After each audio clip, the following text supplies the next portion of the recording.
અમારા ગુરુ મહારાજ ચંદ્રશેખર મહારાજ સાહેબે આપણું જય વિરાય સૂત્ર મારી 13 પ્રાર્થના નામનું પુસ્તક લખ્યું છે.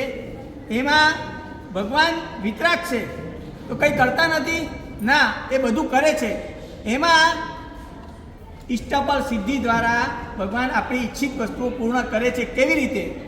એમાં આગળ વધતા વધતા આખા જીવનમાં આ ભક્તામર શાસ્ત્રની પ્રાર્થના આચાર્ય ભગવાન બાંતુમ સુરી મહારાજે રચના કરી અને એમને 44 પેઢી કેવી રીતે તોડી એનો આખો પ્રસંગ એ જીવનમાં આવ્યો છે. મારે ગયા વર્ષે કૃષ્ણનગર ચાતુર્માસ કરવામાં આવ્યું ને આખો પ્રસંગ મેં લીધેલો છે. બહુ સરસ પ્રસંગ છે. શાંતિથી 5 મિનિટ સાંભળજો, તમે લાગશે કે ભક્તામર ખરેખર જીવનમાં આપણે રોજ ઘણું તો જોઈએ જ. એનો મંત્ર સાથે સાધના કરવાથી આપણા જીવનમાં આધિ વ્યાધિ ઉપાધિ આવતી હોય અવશ્ય દૂર કરે છે. અત્યારમાં પણ એનો ચમત્કાર જોવા મળે છે. રાજા ભોજના સમયમાં તે વખતે કયો ચમત્કાર થયો તે સાંભળવા જેવો છે. રાજા ભોજના જમાનામાં પંડિતો બધા એમની પાસે બહુમાની હતા. એમાં 2 મહાપંડિત હતા, મયુર અને બાણ. તેમાં ક્રમશઃ મયુર હતા એ સસરો હતો અને જમાઈ હતા મયુર. એક વખત બાણ કવિ તેના પત્ની સાથે રાતના સૂતી વખતે સખત કજિયો થયો. વાત સામાન્ય હતી પણ મોટો ભડકો થયો. પતિએ પત્નીને મધરાત સુધી સમજાવી, એ રીસ ઉતરી નહીં.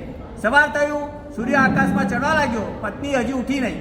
એટલે બાણ કવિએ તેને ઉઠાડતા કહ્યું, હે સુંદર સ્ત્રી, હવે લે, તારા પગે પડીને માફી માંગુ છું, બસ હવે ઉઠ અને ઘરનું કામ શરૂ કર. આ જ વખતે મયુર કવિના સસરા બાણ ત્યાંથી પસારતા હતા ઘરની બહારથી. તેને આ કાને શબ્દો પડ્યા, પોતાની પુત્રી તેના પતિને પગે લગાડે છે, ત્રાસ આપે છે. એ જાણી ખૂબ દુઃખ થયું. આવી સ્ત્રીને તેના પતિ જરા સખત બની સબક શીખવાડવું જોઈએ એમ કહી વિચારી મયુરે બાને કહ્યું, એ કવિરાજ, તમારા પત્નીને સુંદર સ્ત્રી કહેવાનું બંધ કરો. ત્યારે એ સ્ત્રી ક્રોધે ભરાઈ અને કહે, તારે ચંડી કહેવાનું. પિતાની આવી કડવી ઝેર શિખામણ સાંભળી દીકરીને ક્રોધ આવ્યો.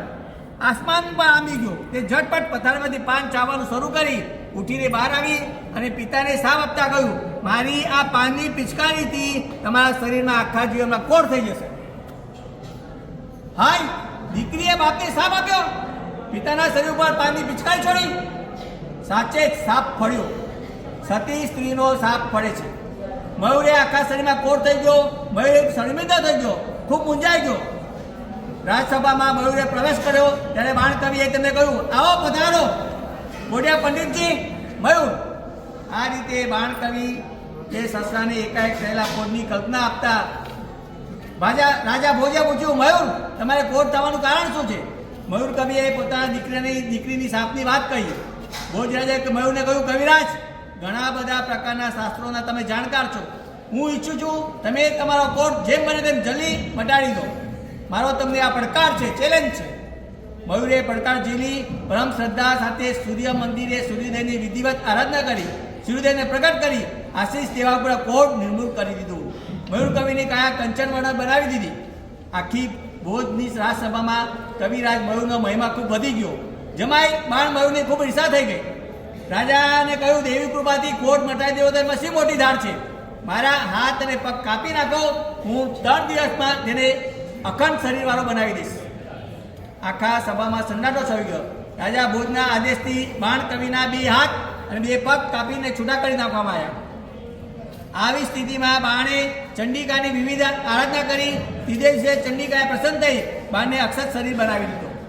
હવે તો 2 કવિનો મહિમા ધારા નગરીમાં વધી ગયો. ભોજ રાજા પણ પુત્રોદર વધુ પ્રસન્ન થઈ ગયા. પોતાના આવા મહાન સાધક કવિઓને પ્રાપ્ત થયા છે તેનું ગૌરવ લેવા લાગ્યા. તે વખતે જૈન ધર્મના કટ્ટર ઉપાસક બનેલા ધનમાલ કવિએ રાજા ભોજને કહ્યું, જૈન ધર્મના આચાર્ય અત્યારે બિરાજમાન છે, માનતુંગ સુરી મહારાજ.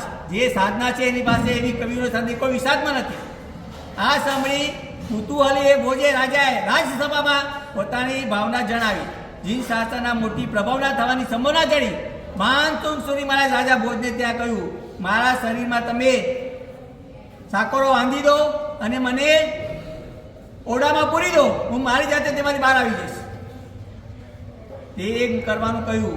અત્યંત ભાવ વિભોર બની આચાર્ય ભગવાનને બાંધી રૂમમાં પૂરી દેવામાં આવ્યા. 44 સાકરો બાંધી દેવામાં અને અનેક ભાવ વિભોર બની આદિનાથ ભગવાનની એક એક સુધી ભક્તા મારા પ્રાણ મોલી મળી પ્રદાન શરૂ થઈ ગયું. એક એક બેડી તૂટી ગઈ, તમામ બેડી તૂટી, તારા અને રૂમ પણ ખુલી ગયા. સુરવીજી સ્વતઃ રાજસભાના રાજાની સામે આવીને ઉભા રહ્યા. રાજા આનંદ અને આશ્ચર્યમાં ગરગો થઈ ગયો, સુરવીજીનો ભક્ત બની ગયો. હવે જૈન ધર્મની પ્રભાવના થઈ, અજૈન લોકો પાછા પડે.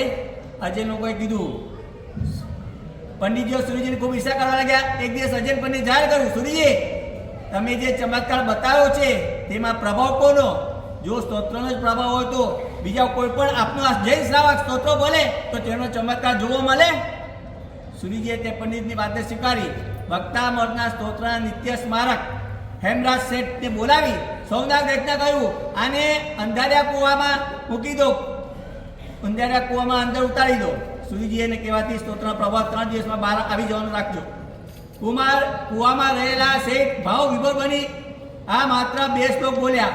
ત્યાં ચક્કેશ્વરી દેવી પ્રસન્ન થઈ ગઈ અને આજે રાતે રાજા ભોજને ઊંઘમાંથી નાશપાત બાંધી દીધા અને બહાર નીકળી આ સ્તોત્ર ભણી તેના પર પાણી છાંટજો, જેથી રાજા પાસ મુક્ત થશે. બીજે દિવસે રાજા ઉઠતી વખતે પોતાની સાથે નાગપાસથી બંધ હતો. તેમાં છૂટવા માટે તમામ ધર્મના તાંત્રિકો તમામ પ્રયત્નો નિષ્ફળ ગયા. તે વખતે આકાશમાં દેવવાણી થઈ, આ પાસમાંથી તમને માત્ર હેમરાજ શેઠ છોડાવી શકશે. રાજાને તે કુવા તરફ ચોકીદાર રવાના કર્યા, પણ આ બાજુ શેઠ આકાશમાંથી ધીમે ધીમે નીચે ઉતર્યા. રાજાની સમક્ષ આવી સ્તોત્રપાઠ કરી પાણી છાંટતા જ રાજાના પાસ મુક્ત બની ગયા. ચારે બાજુ ભક્તમાં સ્તોત્રનો મહિમા વધી ગયો. જૈન ધર્મમાં સર્વત્ર જય જયકાર થઈ ગયો. કેવો હતો તે વખતનો કાળ, અને જે વખતે ભક્તમાં સ્તોત્ર પ્રગટ થતા આવા ચમત્કાર જોવા મળે છે. નિકુંજ પંડિતજીએ તમને ભક્તામણને એક શ્લોકોની ગાથા કરી. ખરેખર મને પણ અનુભવ છે અને કેન્સર મટાડી દે છે, બધા રોગો દૂર કરી દે છે.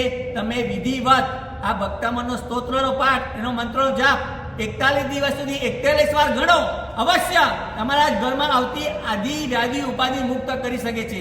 આવો ઉત્કૃષ્ટ ભક્તામણ પૂજન ભણાવ્યું છે આપણા સૂર્યકાંત ભાઈએ. એમાં એક વાત છે, તત્કાલ ટિકિટ લેવી હોય ને એમાં નસીબ હોય તો લાગે, નહીં તો ન લાગે. આ ભક્તામણ પૂજનમાં તત્કાલ ટિકિટ માટે કોનો કોન્ટેક્ટ કર્યો? મુકેશ પટેલનો. મુકેશ પટેલે તરત ફોન કર્યો ને આવા પૂજનમાં અમારે આવવાનું થયું. આટલા 12 કિલોમીટર પછી કોણ આવે? પણ તાત્કાલ ટિકિટનું જે કામ કરે છે મુકેશ પટેલ, એ અમારા તપોવનમાં ગુરુદેવજી પામેલા છે. નિકુંજ પંડિતજી અમારા તપોવનમાંથી ગુરુદેવજી પામેલા છે, અને સાકેતભાઈ આવેલા એ પણ અમારા ગુરુદેવ ચંદ્રશેખરમાંથી પામેલા છે. આ બધો ત્રિવેણી સંગમ તે થયો, એ બધો ભગવાનનો પ્રભાવ છે. એટલે ભગવાનનો પ્રભાવ પ્રગટ કરવા માટે તમે ભક્તા પૂજામાં બંધ્યા છે. એક નક્કી રાખો, હું અવશ્ય રોજ નિત્ય પૂજા કરીશ અને રોજ ભક્તામણનો પાઠ કરીશ, તો તમારા જીવનમાં સુખ શાંતિ ને સાહેબી રહેશે. એમાં ચમત્કાર કરવાની કોઈ જરૂર નહીં. ઓટોમેટિક દેવ પ્રગટ થઈ જ જવાના છે. એટલું આટલું કરું છું, એટલે તમે આટલું આગળ વધજો.